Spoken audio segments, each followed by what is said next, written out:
Alright, so magandang araw muli sa inyong lahat mga ka-maestro. Ayan, so nagbabalik na naman tayo ngayon para dito sa ating panibagong video. Pero bago natin talakayin itong ating video natin ngayon mga ka-maestro, kung bago ka pa lang dito sa aking YouTube channel, huwag mong kakalimutan na mag-like, mag-comment, mag-share at syempre, i-subscribe mo na rin itong ating YouTube channel, El Maestro Sir Anton Official.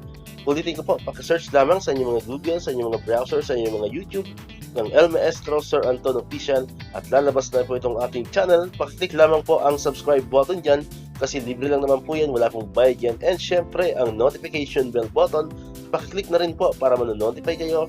Always updated kayo every time na may mga bago tayong upload na video katulad nito. Alright, so nabanggit ko na kanina ka-maestro, meron tayo ngayong panibagong video.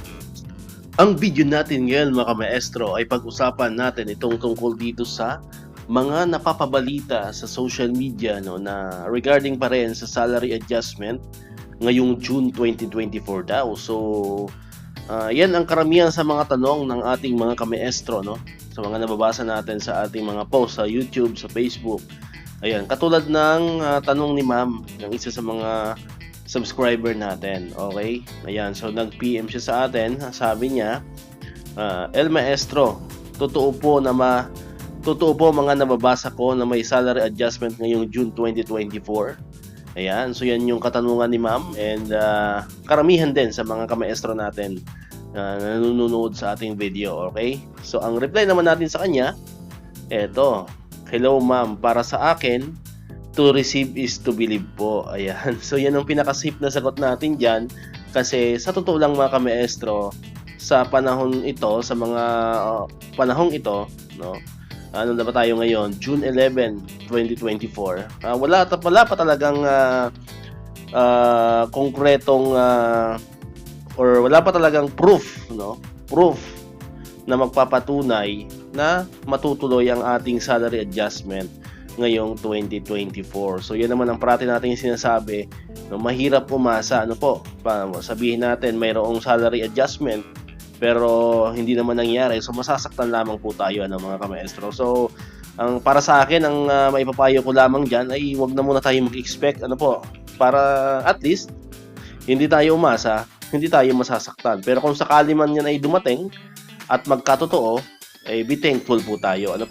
Pero ang bali-balita ko rin, meron tayong mga source, mga legit source din na nababalitaan na kung matuloy man, if ever, itong salary adjustment, ay maliit lamang po ito. Maliit lamang itong ating salary adjustment. Kaya mas maigi pa rin talaga yung salary increase. So para sa atin, mas maganda yung salary increase, lalo na yung across the board na salary increase. So yun po yun talaga medyo malaki.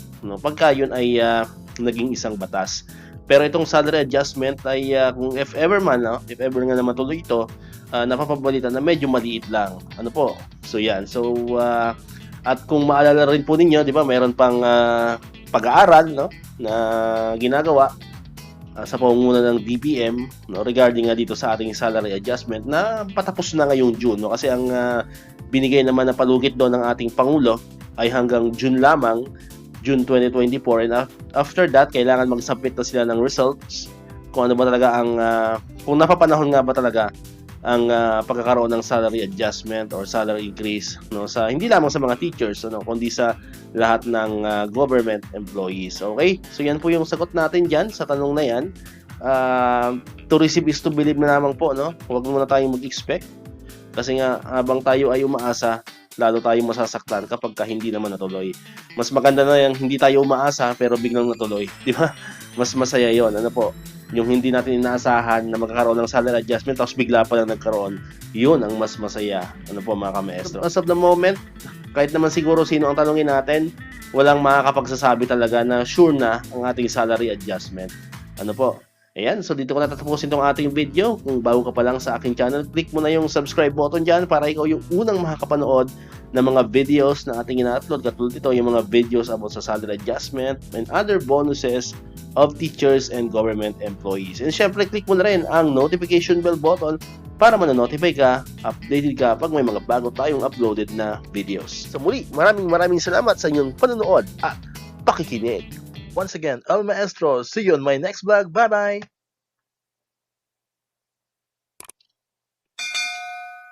1, 2